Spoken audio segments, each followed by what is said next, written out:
G'day! Welcome to my YouTube channel. I would like to tell you a story.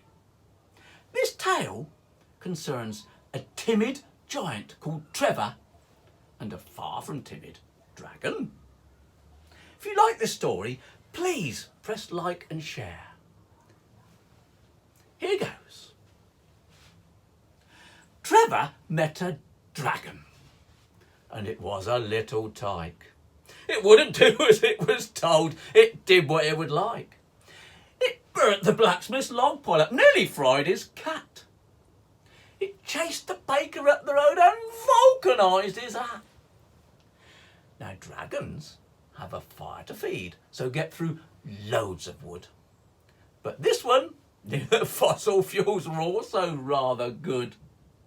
He feasted in the coal yard, scoffing anthracite and coke, and then flew low above the town and farted clouds of smoke. Arriving at the watermill, he landed on the wheel and then ran round it backwards because it made the bearings squeal. Laughing loud, he jogged it round as flames burst from his throat while pushing people in the pond to see if they would float. In the mill, the grinding wheel went round at such a rate, it sprayed the flour into the air and missed the packing crate. Faster yet the dragon went with water everywhere. Millers screamed, chaos reigned, but Trevor didn't care. You see, our Trev was quite well built. More truthfully, just fat. His snow-white hair was long and thick and bound up in a plait. His head was quite enormous, with no neck and treble chin, always swathed in hats and coats to shield albino skin. 9 feet tall, with teeth like tusks, he was a scary guy. So making friends was hard for him. Though he used to try, but mums with prams would cross the road and call him nasty names. Kids would shout, call him freak, and play vindictive games. Folks would chase him lobbing stones until he fled in fear. And then he'd shuffle back off home, but in his eye a tear. It got so bad he took to bed and hid beneath the sheets, finding comfort, scoffing cake and munching loads of sweets.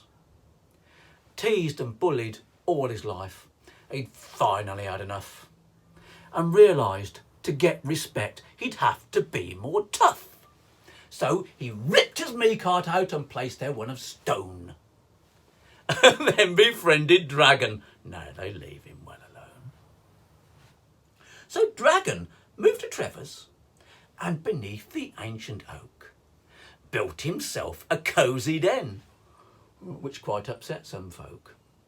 Neighbours didn't like to have this nuisance in their midst, so started writing letters to Police Chief Captain Twist. Constable McDonald stared morosely at his feet, swollen, sore and blistered from their pounding on the beat. Carefully he lowered each into the soothing spa, wishing bossman Captain Twist would let him use the car. As the water soothed the pain, he sipped a steaming brew, then turned his thoughts to Dragon. Now then, there was a to-do. This mischievous new resident would always act the clown, a constant source of friction since he moved into the town. It wasn't really criminal, more teenager gone wild. But recently, his antics had the Miller family riled. He terrified their workforce, nearly trashed the watermill. Confronted with the damage, flat refused to pay the bill. Now, Captain Twist had ordered that the problem be resolved. Sergeant Pratt had ducked the job because he was too old. So sorting out the dragon had become our donut's fate. And this had put the copper in a very nervous state. the more he thought, the more he knew this wouldn't end up well. You can't just put some handcuffs on and chuck him in a cell. It wasn't so much cowardice as total lack of zeal at locking up a miscreant with breath that burns through steel. There had to be another way where Doughy didn't die.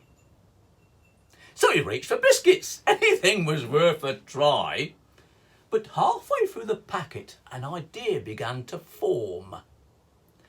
A cunning plan which, if it worked, would make the beast reform. He'd contact Mayor Braswick and suggest she made a rule.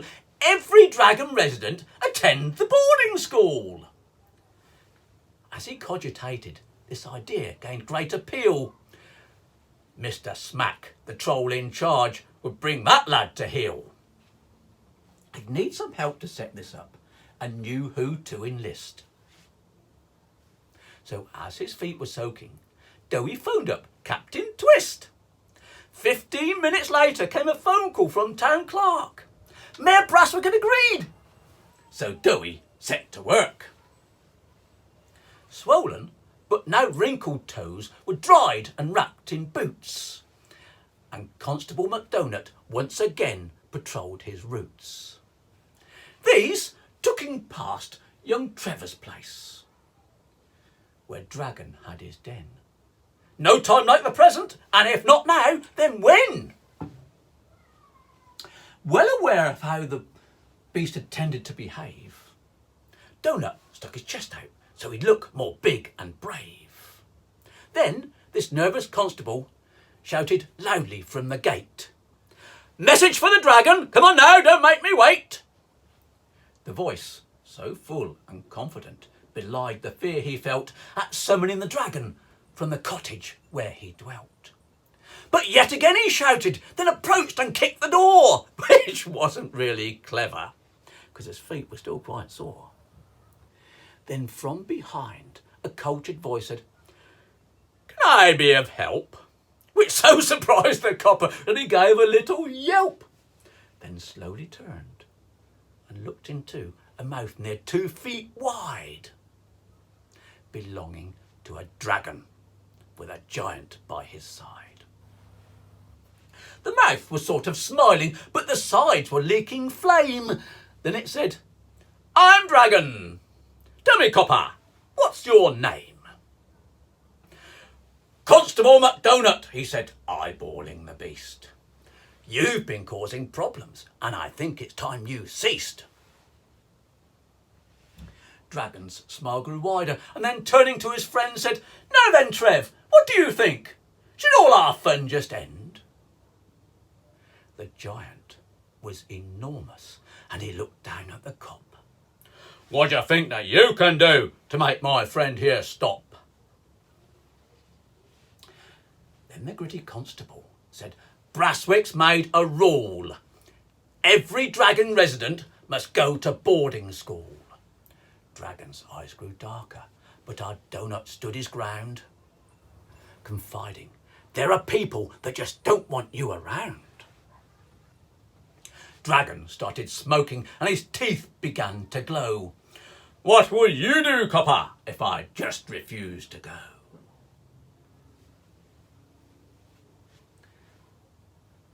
Frightened but determined, Donut jutted out his jaw, saying, "Mr. Dragon, you'll attend, 'cause it's the law." "Dragons don't do human laws," the laughing beast replied. "We're wild and free, not subject to the rules you like applied. So on your way, policeman. Me and Trev think you should leave." But Constable MacDonald had a trick left up his sleeve. He whispered, "At this boarding school, all kerosene is free. And specially for dragons, there's plutonium for tea." Then more loudly added, "As our meeting's at an end, I'll go and tell the mayor that this dragon won't attend." Dragon's eyes ignited. Kerosene, his favourite drink. "Hold your horses, constable, just give me time to think. We mustn't be too hasty here. as Braswick's made this rule. I'll attend if she will pay my fees to go to school. Thus it was that Dragon, after breakfasting on coal, reported the headmaster, Mr. Smack, the troll. For months he was a flaming star and learned all kinds of tricks, reading, writing, ballet dance and hard arithmetics. He loved the music lessons, practised all the vocal arts. Teachers trained his tenor voice to melt the coldest hearts. When he sang a love song, all the teenage girls would swoon, eyelids all aflutter, dreaming dreams of Mills and Boone. Everything went really well, till carpentry began, the class at Chisley Bottom the old woodwork teacher ran. Pupil Dragon, feeling bored, blew flames and rings of smoke, and then, 'cause he was peckish, had a lunch of beech and oak. This included all the chairs, the desks, and half the floor, so grumpy Chisley Bottom said, "Expelled, get out that door!" But Mr. Dragon, full of fun and also lots of wood, laughed and sneezed and burped and scorched him where he stood. Then the woodwork master, as the flames caught his attire, screamed and rushed out to the pond to try to douse the fire. When he came back into class, his patience at an end, he marched up to the office, taking with him Trevor's friend. This didn't go down very well with Mr. Smack the Head. In fact, he got so angry that I've censored what he said. But Laughing Dragon left the school and Braswick had to pay the fees for reconstruction. And she's still quite mad today. I hope you enjoyed this story. If you did, please press like and share. God bless you and keep you safe.